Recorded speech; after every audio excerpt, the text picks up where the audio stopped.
Основная цель, которую преследует ингушская сторона, это желание развить передовые инновационные технологии выращивания сельскохозяйственных культур – кукуруза, картофель, подсолнух, горох и овес, посажены аж в 5 различных сортах. Подобные опыты в республике проводятся впервые. Как мы видим, результаты довольно-таки неплохие. Теперь осталось подождать, пока плоды созреют, и провести экспертизу. И в случае, если она окажется положительной, то семена и технологии выращивания будут переданы нашим региональным сельхозпроизводителям.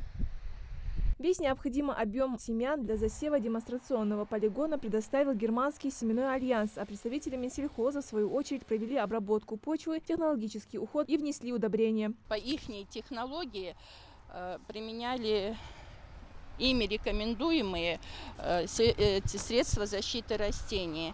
Наш Россельхозцентр ведет технологическое сопровождение вот этих опытов. У сотрудничающих сторон первое время были некоторые разногласия. Касались они технологии ухода и выращивания культур. Но в итоге немецкая компания и ингушские аграрии нашли компромисс. С учетом местных погодных условий, по мнению руководства ингушского филиала Россельхознадзор, на сегодняшний день все высаженные культуры хорошо прижились. Здесь картофель 6 сортов. Также...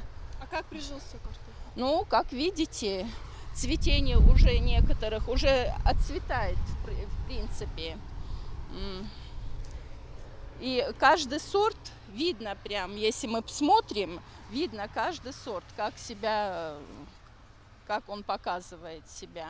18 июля на этих полях аграрии проведут масштабное событие агропромышленной отрасли – День поля, в рамках празднования которого и будут представлены первые плоды германских семян. И если все пойдет хорошо, то в дальнейшем сельхозпродукции в Ингушетии будут выращивать по передовым инновационным технологиям. Индира Манкиева, Мербек Мержоев, Новости 24.